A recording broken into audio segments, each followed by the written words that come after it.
Where is everybody joining from? Where are you today, Giuseppe? I'm in Berlin, where I work and where I am basically working now and living in Berlin now already since more than 10 years. So. Okay. And I can see Sarah's from Berlin. Somebody's in Zurich. Somebody's having dinner with his son at the dining table. Hello. Yes. Seattle. That's a long way. Hello. Well, it's not a long way if you live in Seattle, but it's a long way from here. Pennsylvania. Hi guys, welcome. Let's wait another 2-3 minutes. I will keep up meeting people. We have something like 95 people that registered. So we will need at least 2-3 minutes to allow everyone to enter the session. I see Sarah's from in Dubai, and my colleague Raf has flown to Dubai today. So I think it's a big conference over there. A world delegation of Sweden. Very nice. With Barcelona. Oh, I love Barcelona. And guys, if you can keep your camera on, please don't hesitate to do that, because it will help to have even better thought lab, right? Yeah, well, we like to see people. And I'm in London today, which I'm not normally, but I am in London today. Right. And I can see somebody I know, Melanie. That's nice. Hello.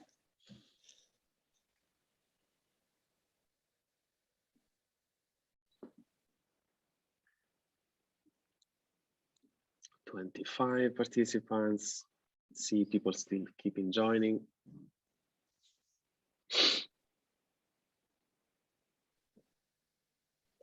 Totally. If you can't have the camera, no worries. It's just like is just for who can have the camera on. Is also because in this way we can have a beautiful conversations if needed.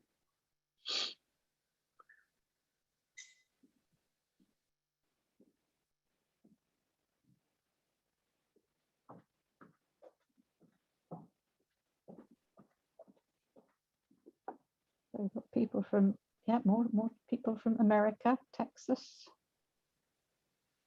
So do you always get lots of people from all over? Yes. That's great.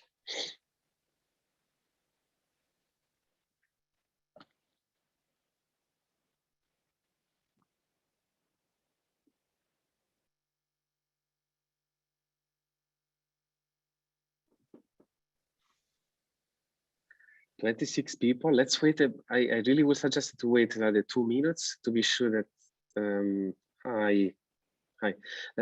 to be sure that everyone that is able to join will join, and then we start. Okay. Okay. I can see that somebody's from Huddersfield in England.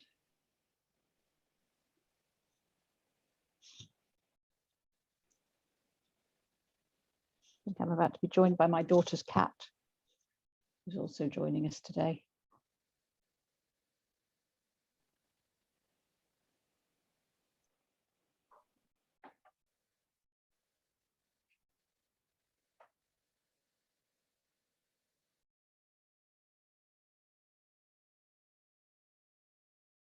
Nice. Oh, somebody from 29. Toronto. Somewhere I've always wanted to go.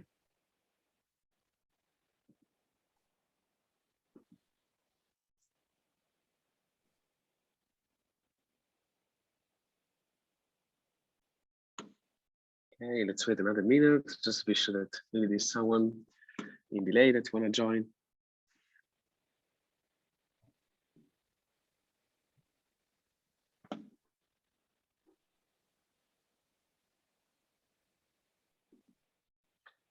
Okay, I think we can start. Let me just like, hi, hello everyone. So let me just start with a very quick introduction, because we are super excited today with the Learning Development Shakers to have Stella with us. Just like a very quick introduction to Stella. Stella is a co-founder and chief learning officer at Stellar Labs, and is one of the brain ladies and the author of Neuroscience for Learning and Development. We are super excited to have today with us Stella, because she has a so strong understanding of the challenges that we face as in organizations in upskilling and reskilling people, especially with the digital change being so high on the agenda.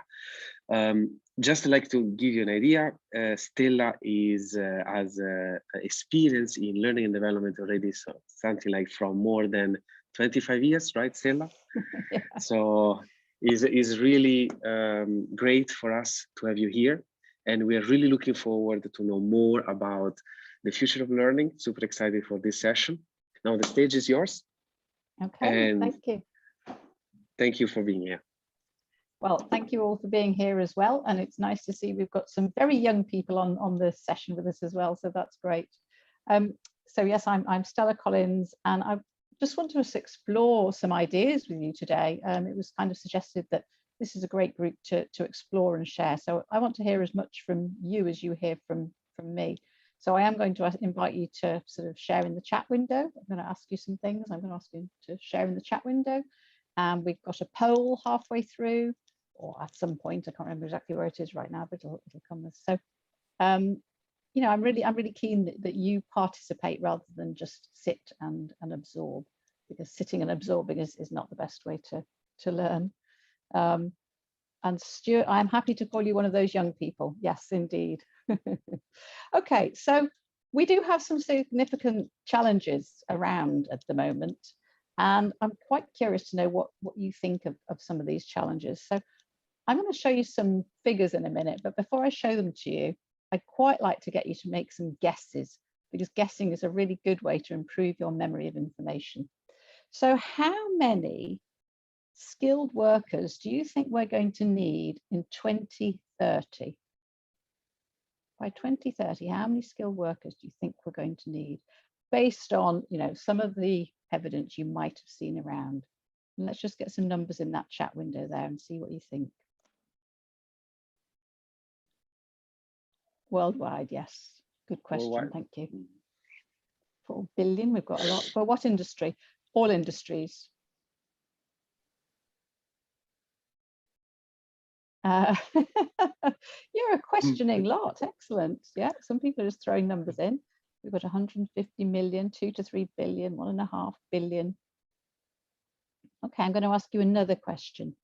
How many dollars per person per year do you think is lost, wasted in training? Again, sort of from worldwide figures, but how many dollars a year do you think is lost or wasted from inefficient and ineffective training? We've got 10K per person, $1,020. I'm hoping the 2 billion was not the dollars that are lost per person, because that could be really scary. 30K, quite a lot, 1K. Okay, so we've got 2K per person. So I think probably people have been looking at some of the evidence that's out there. Okay, and a final question, and then I'll share these figures with you. How much training do you think actually transfers from, you know, a training program of whatever sort, whether it's e-learning, face-to-face, digital training? How much of it do you think actually transfers into the workplace? Make a guess on that, a percentage guess. 10. Oh, we've got lots of 10s. We've got a 20 there. Somebody's a bit more optimistic. Stuart's a bit more optimistic. 5s, 10s, 15s. Brendan, you can change your answer. That's fine. We've gone to 10. Okay. So here's some of the results that come from some of the research that's out there. So we've got huge amount, potentially an 85.2 million skilled workers needed in 2030. We've got a money drain of 13.5K lost per employee on ineffective training. I'm struggling to read my own slides here. We've got a skills gap. Apparently there's a bit of a gap here between 85.2 million and 1 billion, but the skills gap is apparently going to be 1 billion workers missing. And then we've got this passive majority of people who aren't transferring. Only 12% of skills are transferred actually into the workplace. So in L&D, we've got some challenges coming up. We've got some things we're going to have to address. We've got a lot of people we need to upskill. And yet at the same time, currently, we're not doing as good a job as we could in terms of transferring skills into the workplace. So what are we going to do about it? Those numbers are very big numbers, some of them, and our brains aren't great at dealing with numbers. So one of the things I want you to think about is what that really means to us as people and to our, to our friends, our family, our colleagues. What does that actually mean to us, these skills shortages? And for anyone in the UK, and many of you may have seen or heard of this, there are shortages in shops because we don't have sufficient lorry drivers to transport all the food we need. We had a petrol shortage recently, again, down to missing petrol tanker drivers. We've had problems, and this is not just in the UK, I know this is also Europe-wide, problems in care homes. There aren't enough people to look after the people in care homes. COVID has certainly shown that we haven't got enough doctors and nurses in many places. So those skills shortages, we're actually feeling them already, and they're going to get worse. We're noticing. Just kind of, I don't know, in the chat window or maybe wave or something, if you've had trouble recruiting in your organization. Give a little wave, or yeah, so I can see. I can't see everybody, but I can see that some people are definitely indicating there that they've had trouble recruiting. So those skills shortages are real. And what we need to do as L&D people is begin to create learning organizations. And my definition of a learning organization is one where learning happens to everybody, every day and everywhere. But just give me some ideas in the chat window. I've lost the chat window, I'm going to find it. Give me some ideas in the chat window again, what your definition of a learning organization is.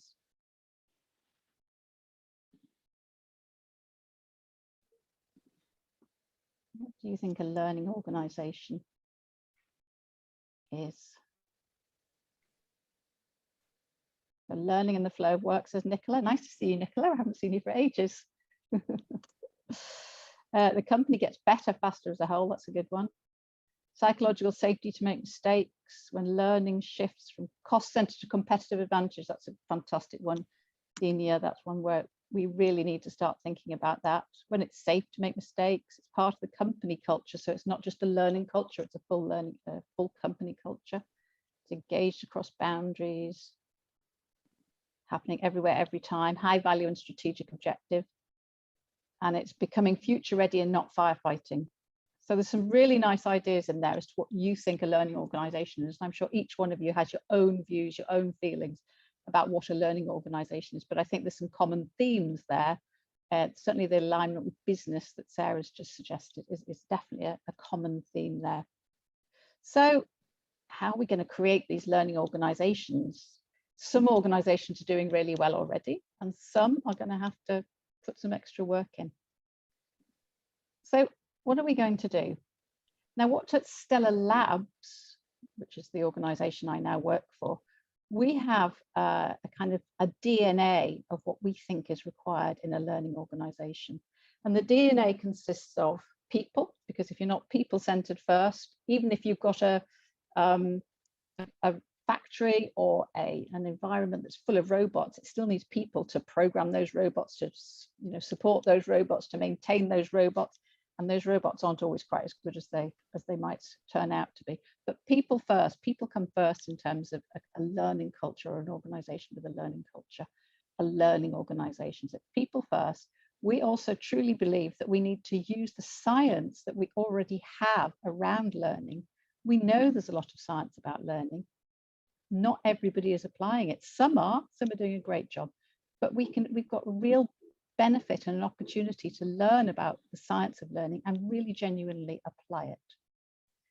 Process is incredibly important. With process, you can begin to make things consistent. You can analyze better where things go wrong. So process is incredibly important, and the sort of process you need in terms of designing, delivering really good learning is a learning process that's based on learning, not a design process. Design processes are great if you're just designing, well, all sorts of things.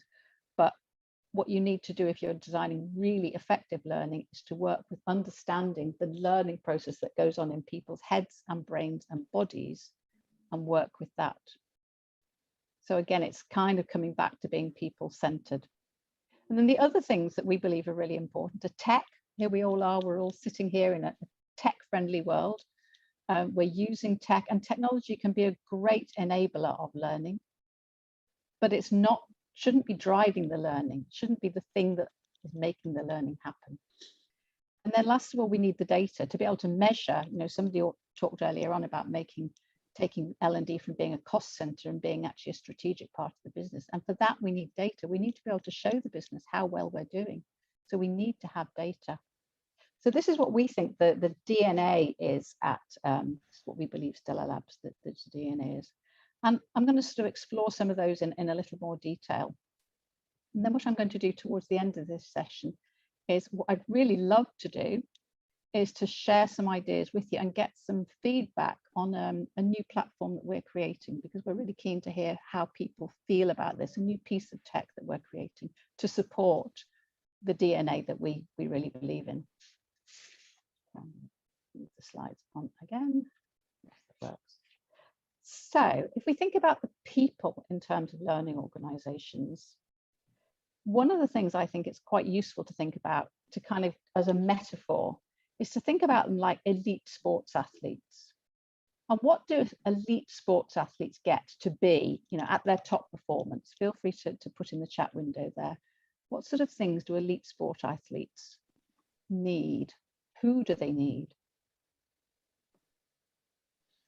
Do you mean like soft skills, or do anything, you mean like what whatever. kind of mindsets? Okay.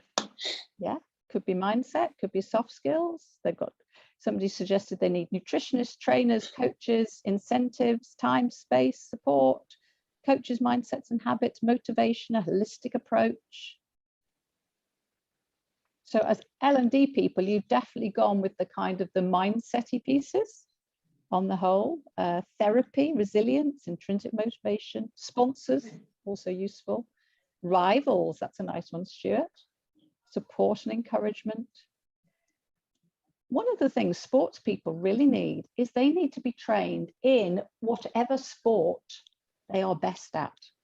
So I was going to say Jenny Murray, she's from the TV. Andy Murray, for instance, he didn't stop learning to play tennis as soon as he became a champion. The other sports people, they don't stop playing football or stop learning, improving their skills in football as soon as they become World Cup champions. What's his name? Lewis Hamilton last week won the racing. He hasn't decided, well, I can already race now, I don't need to learn to do it anymore. They're constantly developing their skills and improving their skills. They go from being, you know, ordinary runners like you and me, and then they become extraordinary runners because they really work on those skills. So if we want a learning organization, what skills are we going to have to work on? If we want a learning organization, what skills do we need people to have? As well as all the other things you've said. So they need technical knowledge, that's for sure. But what's the one skill that is going to help them in a learning organization? Learning how to learn. Thank you, Sarah. Yeah.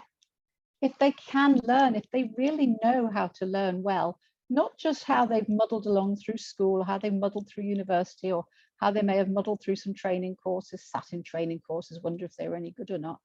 Actually learning to learn, taking that science of learning and applying it to their own skills and getting better at it on a regular basis, because we can constantly get better at learning in the same way as athletes can constantly get better at whatever their sport is.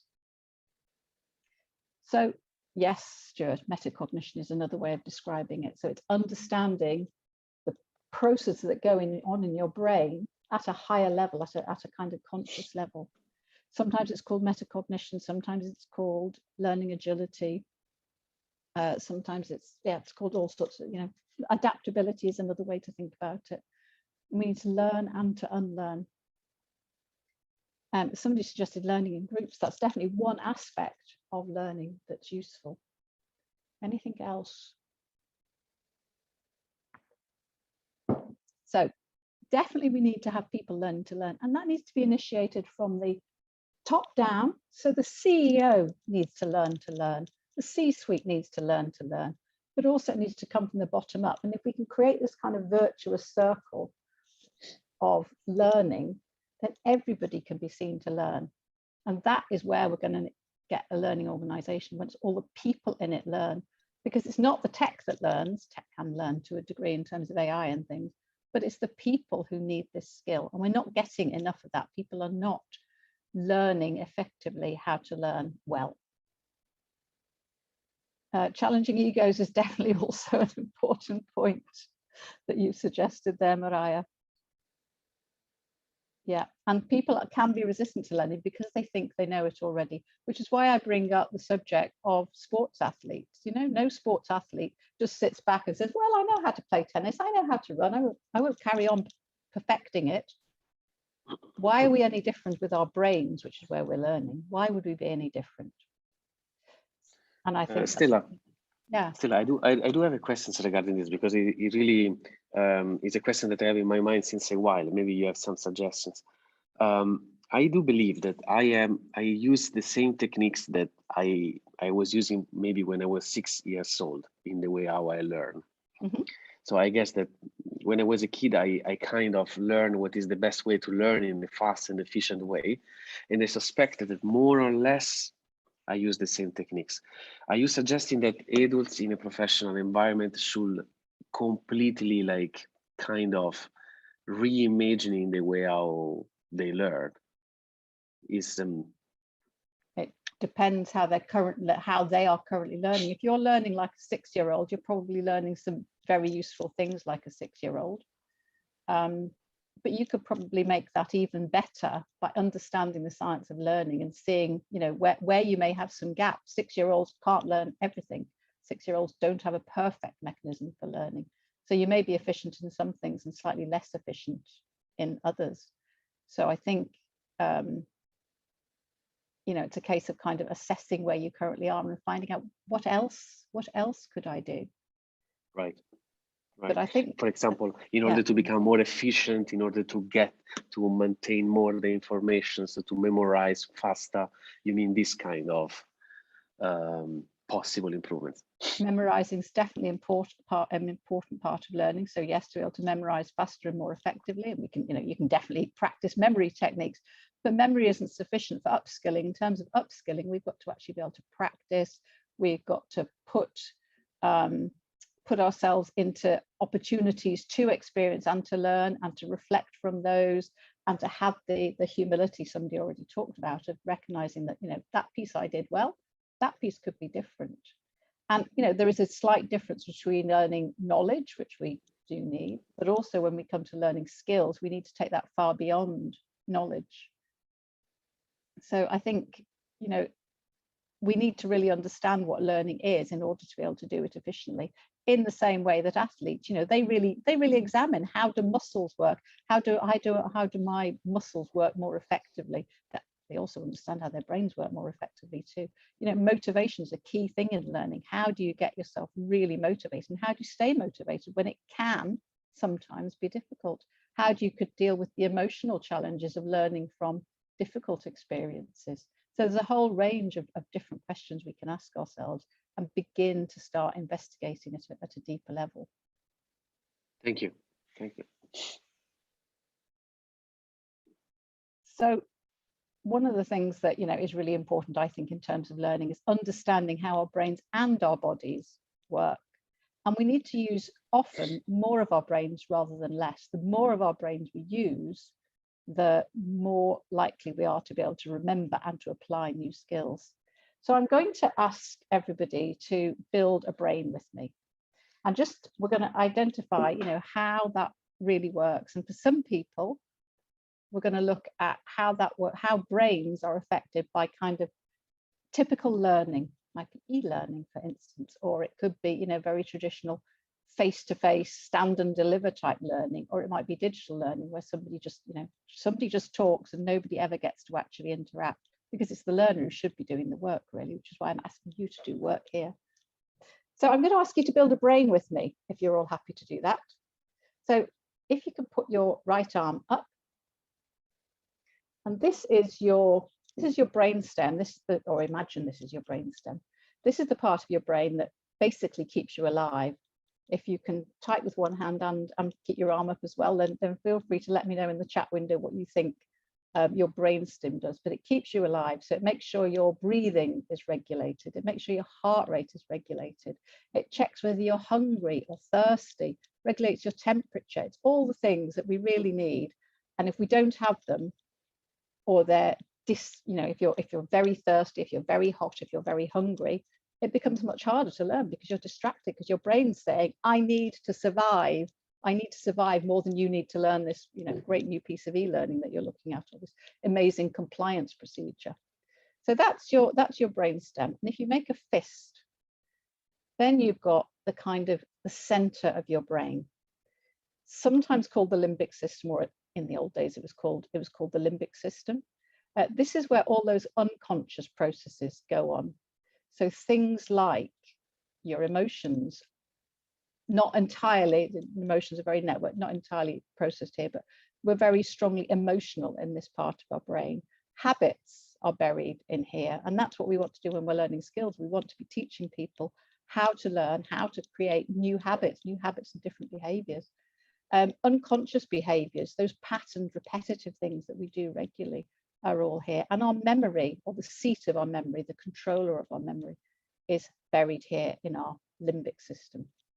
And then if you put your other hand over the top, that's the cortex. So that's the part of the brain that you can sort of see. It's that kind of pink, not grey, pink wrinkly bit. It's pink because it's full of blood. It's not grey. Those are dead brains that are grey. Real brains are really, really pink because they're full of blood. And if you can wiggle your fingers there and imagine that your eyes are over there, that would be your frontal cortex. Now, if you think of most of the training you've ever experienced, it's probably happened with your frontal cortex. It's been around knowledge, it's been about conscious learning, it's been around stuff that is probably overloading you cognitively sometimes, but it's the stuff that uses our frontal cortex. And we need that because that's how we make decisions, that's how we assess complicated information, that's how we begin to make sense of the world around us. So we do need to use our our frontal cortex. But the frontal cortex is incredibly energy hungry. It uses more energy than any other part of your brain, and it gets tired really fast. The pieces of our brain that we tend to use less or not as much are the rest of our cortex back here, which is very, very good at processing visual stuff. And this bit, this is the bit we sometimes forget to focus on. We spend all our time stuffing information into people, into their frontal cortex, and we forget that what they need, this is the bit that is going to keep their memories strong. This is the bit that's going to help them connect emotionally with stuff. If we're not connected emotionally, we don't want to learn stuff, we're not motivated. And this is the bit that's going to help us build habits. So these are the bits we need to work with much more strongly and reduce distraction from brainstem stuff. So, you don't want your learners feeling tired, hungry, or thirsty, or too hot or too cold. So I just wanted you to think a little bit about how you are currently operating with your people. Are you helping them to learn using their whole brain and more of their brain? Or are you just really, tickling the top of that surface brain and getting them to use a lot of energy without very great results? So let's move on a little bit further and think about the process of learning. And often, not always, but often the process of learning is let's push information at people. I've just been working with a company today and they were like, well, can we add this to the training? And can we add that to the training? And it would be really good if we could add something else in.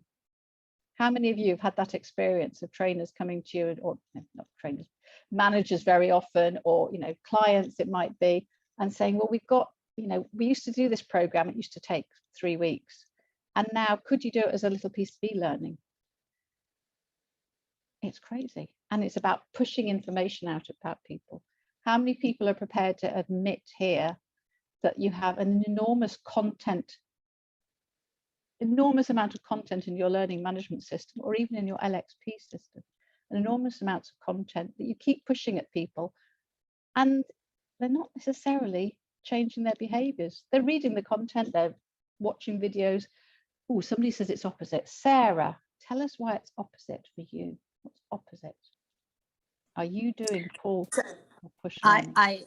I sorry, I mute myself. It's quicker than writing. Yeah. We're doing the opposite because we're moving away from one-off events to journeys, and with different methodologies. It can be e-learning, and then it can be a virtual session, and then reinforced by a face-to-face session. So we're really steering away from one-off events. And we try to not to buy off-the-shelf content, but we're really focusing on content curation to avoid the overload, because of course there's only so much I think you can learn, and we're really trying to work also on skills such as memory and focus to ensure that maybe there is less choice but a better choice, you know. Yeah. At least we're trying. That's really Not good. there completely, but and I think lots of L&D people are trying really hard. I think, you know, nobody comes into L&D sort of thinking, I'm just going to make a mess of this and you know, not do what's required. But we're very good at when people ask us to do stuff, at saying yes without actually thinking, but is that what's going to really work? Because we tend to be helpful people who want to help people. But that's great to hear, Sarah, that you're actually working on learning journeys. Anyone who's using flipped classroom stuff, that's also really helpful, because that's beginning to switch the work towards the learner and away from you as the facilitator or the presenter or the designer or whatever it is you're doing.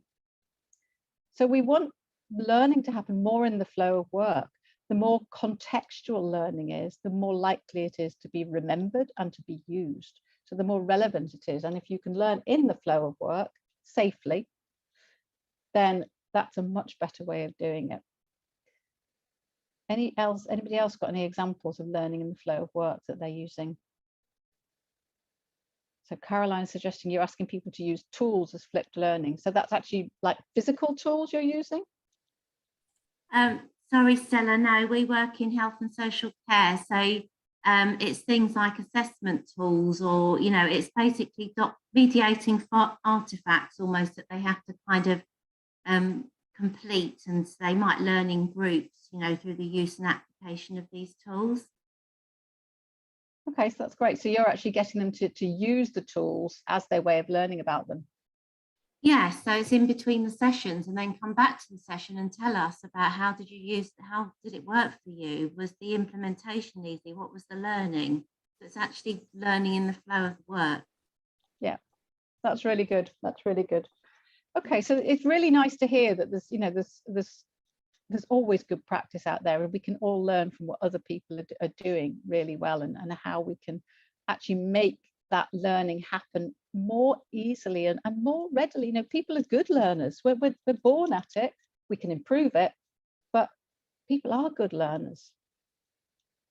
Okay, so let's think a little bit more about sort of the data and the tech. And as I say, tech should be an enabler of learning. It should make learning easier for people. It should be able to connect us like it's doing with us now. But it shouldn't be the driver of learning. And sometimes it goes the wrong way. Sometimes, you know, technology providers have, you know, amazing systems that they've spent years and years developing, and they want to push it and they want to sell it, and you know, that's fair enough. And they usually have, again, you know, they're coming at it from the right place, but they don't always know how learning happens. So I think one of the things we can do is actually start challenging our tech suppliers and say, well, I know you're great on the tech, but what do you actually know about the learning process? And actually begin to ask them those questions. So somebody said that they create mock scenarios prior to executing the skill in real life. That was from Kate. And that's a really good way to do it. Mock scenarios can also be a good way to get people to practice things in real life. Right, so that's a really interesting one from Rebecca. We have the problem of having multiple learning management system platforms, but not enough computers for staff in production to actually log on. So you've got all the stuff, the text kind of there, but people can't log on and access it.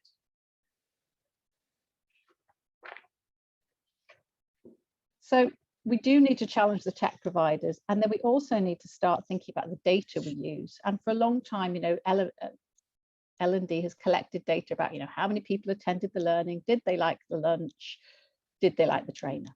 And that's about as far as it goes. But actually now we can collect much more tech, we can collect much more interesting data rather, sorry. We can collect much more interesting data to help us actually map the learning journey for people and help them see the journey. So if you think, if any of you have used anything like Duolingo, for instance, as a way of, they don't share the data with you, but they're tracking your data as to how well you performed throughout, you know, your language learning. I'm learning Flemish at the moment, or Dutch at the moment, through my Duolingo. And Duolingo knows exactly where I am on that journey. It doesn't tell me you've completed X modules, not in a really conscious way, but I can see that data. I can see how many modules I've completed. And that's actually helpful in terms of seeing where you are along that journey. And we're doing some work at the moment with the University of Antwerp to look at what data it is that really supports learning, and where are those kind of pivot points that really people need to understand where they are. So one of the things we look at is measuring self-efficacy, for instance. How capable do people feel about what it is they're learning? How capable do they feel to implement it? And that can be really interesting, because at the beginning of a journey, because people may or may not be aware, sometimes they say, oh yes, I feel very capable of whatever it is you're asking them to do. And halfway through the journey, they realize that, oh my goodness, there's a whole pile here of stuff that I wasn't aware of before, and now I'm aware of it. So actually I feel slightly less capable than I did at the beginning. By the end of the learning journey, their capability and their confidence in their self-efficacy should have gone up again. So Alexander's asked some good practice to connect business and learning data. So that's a really, really good question, Alexander. Has anybody else got any examples of good practice? There is Caroline, I hope I'm pronouncing the name correctly. She said that data collected around contextual challenges are helpful. Maybe this is a possibility. Yeah, by the way, I also would like to know more what exactly means. Exactly. Because we work in the care sector, we're working with people, so it's interventions that are effective with people in a particular context. So what works and what doesn't work, and that data is really useful to learning and organisational outcomes. Yeah, and Maria suggested sales training can much more easily than a lot of training show a correlation of business and learning data. Some people are collecting productivity metrics. That's really good. BI dashboards. I've heard of these. So what are BI? What does BI stand for? I think it's some kind of visual data analysis that's used. Oh, okay. And then leadership skills. So we're beginning to collect some data on leadership skills with the company we're working with. And what we've had to say to the company is be really smart about what do you want to measure? What do you want your leaders to be able to do? And I think it comes down to, you know, really getting them to think about what they want their leaders to do differently, and then relate their jobs to the learning they're doing. So one of the things we do when we create learning objectives is we work from business objectives first, and then we drill down to learning objectives. So we don't start the learning objectives, we start with the business challenge. We've got some smart ideas in here. So we've got, thank you, business intelligence, thank you. We've got some non-conformance deviations. So I suspect, Rebecca, you've got some quite good statistical and data skills there. Observation of behavioral change, but you can also, you know, you can see behavioral change, you can measure behavioral change. Are we getting less complaints from customers? Oh, that's one way of measuring behavioral change, potentially. You might get some sort of measurement in terms of, are we getting less, you know, some companies lose a lot of people because sometimes there's one or two people in their team who are creating difficulties within the team, and you can see the patterns. If you start to measure the patterns, you know, as that person moves around the business, you can see that that individual person can cause teams to break up, to fragment. And as we begin to start making observations about behavior and to understand behavior better, we can start to make to collect the data on those behaviors. Kate, would you like to talk about return on expectations? I think that comes in play with maybe some of the intangible things that maybe aren't as easily measured, like observable behaviors, aligning to exactly how to define those and figuring out how to measure them, and what those expectations are, so that we're marching towards that expectation instead of guessing. Yeah. And I think sometimes it's about trying to break down, behavioral expectations, behaviors that we can observe. It's about perhaps breaking those down a little bit more rather than saying, have we got good communication skills?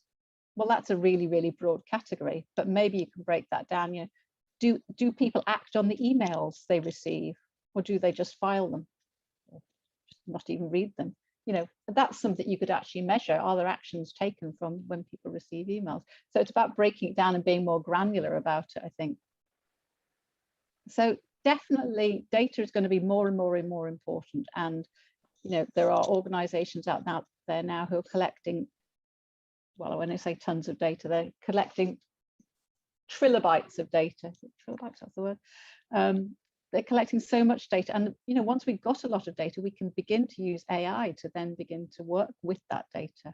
And I think AI will have a big impact in many different ways in terms of how we work in L&D. So let's just carry on a little bit more. So one of the things we're doing, this is where I would really value your feedback.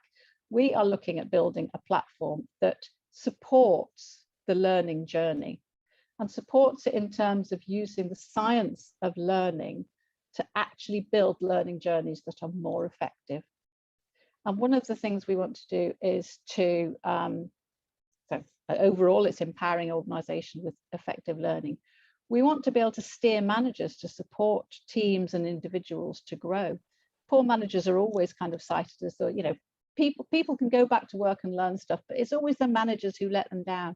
Managers are very pressured. They're under a lot of time pressure. They get squashed from the top, they get pushed up from the bottom. And actually what we want to do is to support them by helping them intervene at just the right moments and supporting them with tools and simple scaffolding to help them have some of those better conversations, some of those feedback conversations that they might have with their colleagues. One of the challenges managers sometimes have is they're told, please support your colleagues in terms of training. They don't really know what's asked of them. They're not trained in that kind of support. They might be trained in asking open questions. They might be trained in coaching, but they're not necessarily trained in supporting learning. So we want to help them by giving them prompts and structures that help them do that. And then we want to guide specialists, subject matter experts in the business. Somebody talked earlier on about using internal programming, so rather than always buying things from outside. So we want to guide specialists rather than do what most specialists do.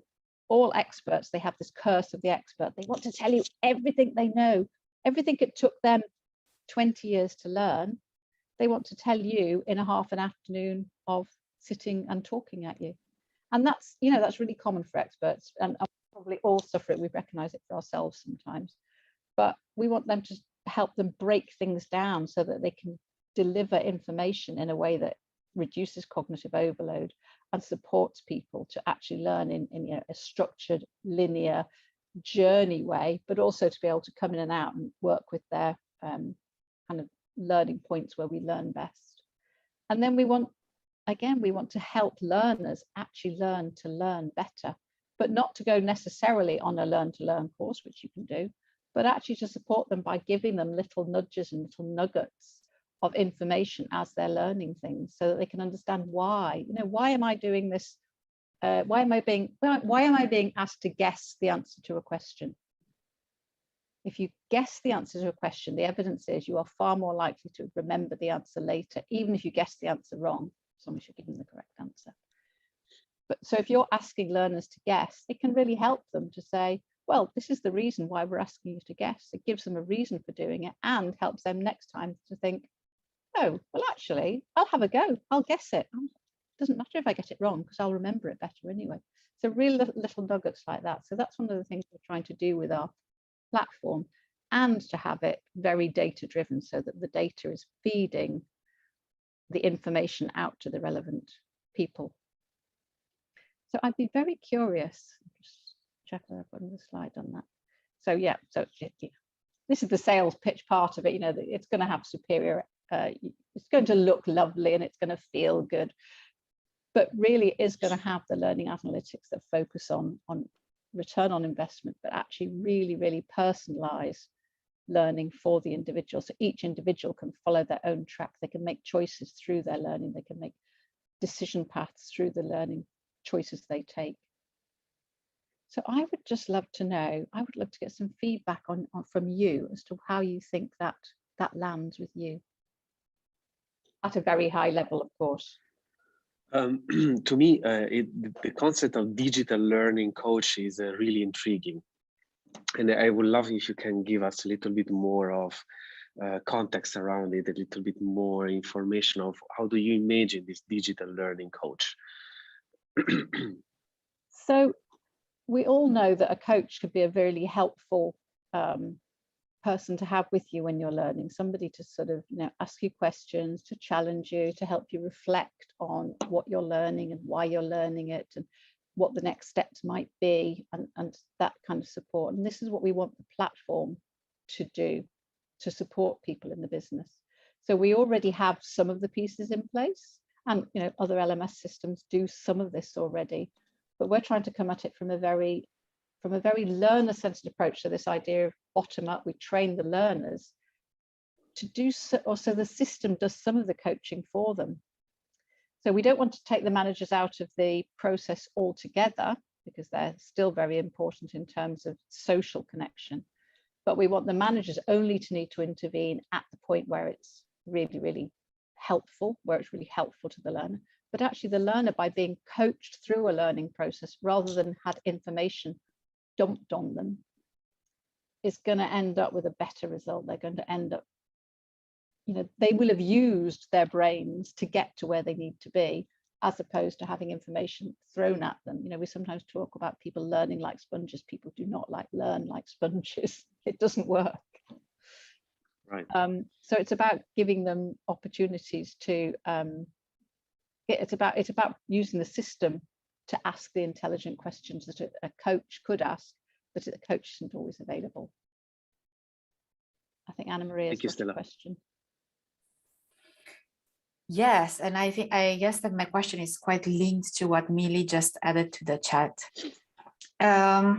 So is the tool, is it coming on top or at the foundation of another learning journey, which is based on content that we put together, or workshops, or whatever, however we give in that content, and it's just basically helping the learners learn better, that whatever it is, that with those skills, whatever it is that we're putting into it? Or is it that the goal, the sole purpose is to teach them how to learn better? Or then is it both? It's because both. by doing one, it's achieving the other one Yes. as well, right? Yes, precisely. It's doing both. And the idea is that we will integrate with, you know, the other tools that already exist out there. You know, if you're already, for instance, we were using, you know, it might be Learning Pool, or you might be using one of the other big platforms, and maybe you're accessing LinkedIn Learning videos and things.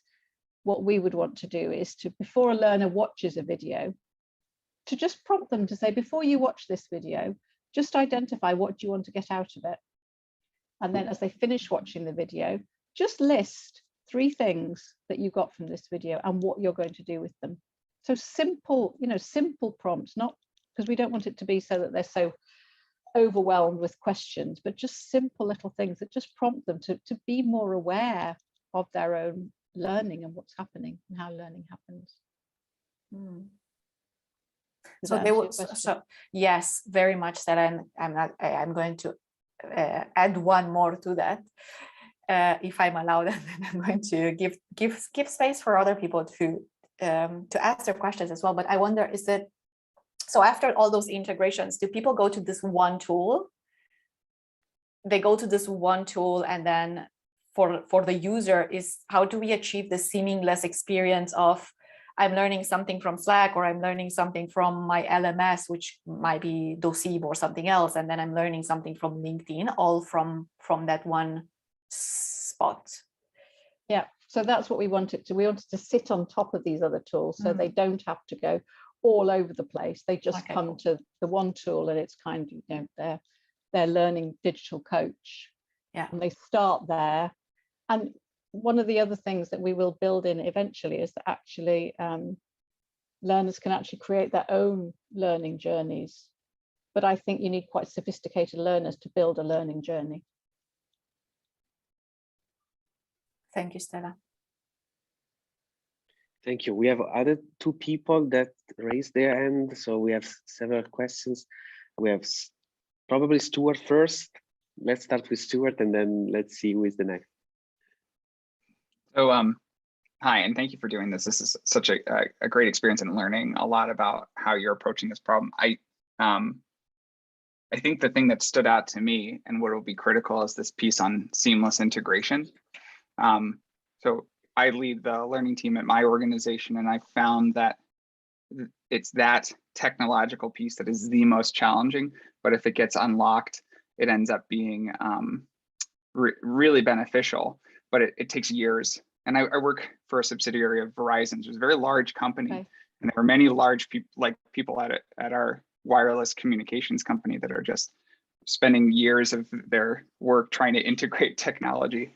So it's very challenging, but if your target market is smaller enterprises, there's less of a challenge to be what I'd say is like enterprise ready.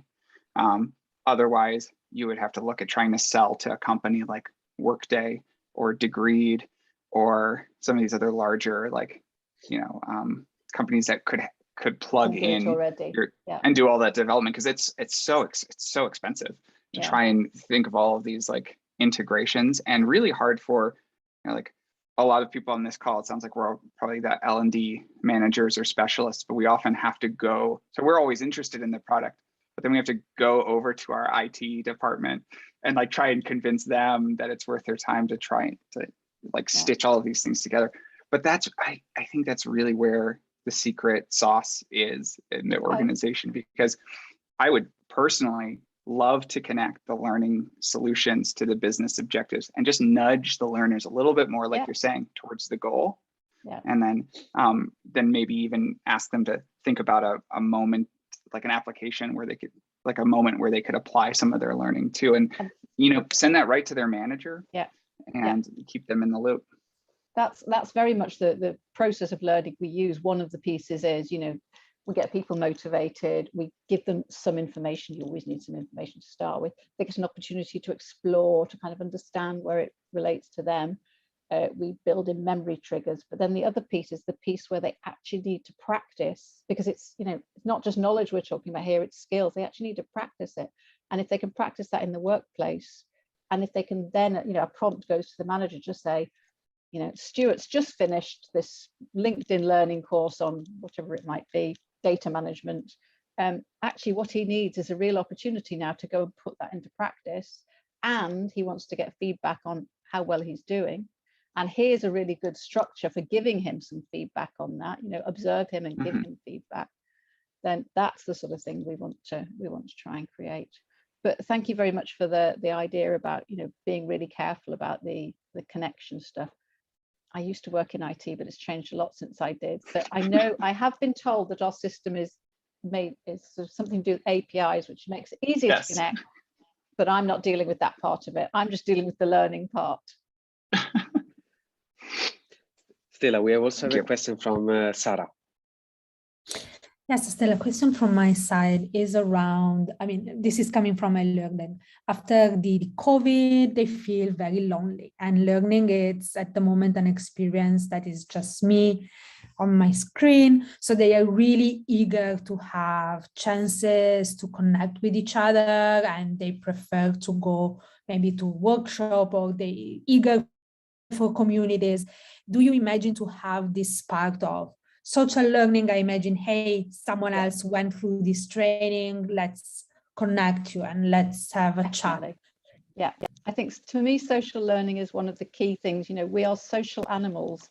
We learn from other people. And if you can work, you know, it's great to learn from an expert, but actually whilst learning from an expert, if you can have somebody else who's kind of running along beside the same, you know, at the same pace as you and suffering and struggling with the same challenges as you, then that's really, really supportive. So yeah, this kind of social connection piece, we haven't quite worked out how that'll happen yet, but it'll definitely be that, you know, people on the same learning journey will be prompted to say, you know, Sarah's on the learning journey and she's at this stage, and maybe, you know, somebody else can help her out with it. Yeah. And also, yeah, reach out and say, look, I'm at this stage, who can help me? Thank you. Yeah. So we want to build in everything we know about effective learning, from, you know, even wanting to learn something to becoming, mastering, everything we know about it, everything that we know about the science, we want to build that into the platform, which is a challenge. And the habit forming too. We want to make sure that people learn to build habits. And I think habit forming is something that platforms and apps can do very well. So that's another aspect of it. I'm very aware that we're probably near the end of, so I just wanted to share some resources with everybody. I'm not going to share that slide. You don't need that slide. I'm happy to make these slides available afterwards. So I'm curious as to where you are in your learning journey. Where are you working on, you know, sort of the people side, the science side, the process side? Where are you, and what will you do next? Maybe people can write in the chat window again. People and process from Sarah. Yep. Everything. Well done, Giuseppe. You're busy then. Oh yeah. All. Okay, that's really good to see that people are using all. Ah, Caroline, you're doing a doctorate. Okay, well, maybe we should have a conversation sometime. Focusing on technology and automation. Knowledge management, that's a hugely important piece, Stuart. Yeah. People, data and science. Keen to explore the science more. Okay, well, if you are keen to explore the science more, here's some options. So here are some things that I sort of quite like to share. In terms of learning something, it's always much better when you've learned something if you can go back and teach somebody else. So I really encourage you to go back to your colleagues and help them to build a brain as well, and help them understand how learning really happens in our brains and how it should happen. Thank you, Caroline. You said you read the book. There's also a really good reading list that we've got, which is 6 learning books that every kind of CEO or CLO or senior people in the C-suite should read, to get them really thinking about learning as part of the business process, but really understanding how learning really happens, not how they might think it happens. And then, yes, if you're interested in my book, then that's also available there. So I think we're just about the end of our hour, Giuseppe. Thank you, Stella. It was super inspiring. I have now a long list of things that I will need to speak with my colleagues tomorrow, this for sure. Thank you, super inspiring. And of course, thank you to all for the questions. It was very interesting the way how we challenge each other. It was great. We record the sessions, so of course we will share the session afterwards with all of you. Like Stella said, we will also share with you also the presentation, of course. And thank you very much. Thank you all very much. It was really lovely to meet you all and to see some old friends again as well. Thank you, Stella. Thanks, Giuseppe, as well. All right, guys. Yes. Thank you, Giuseppe and Anna Maria, for organising it.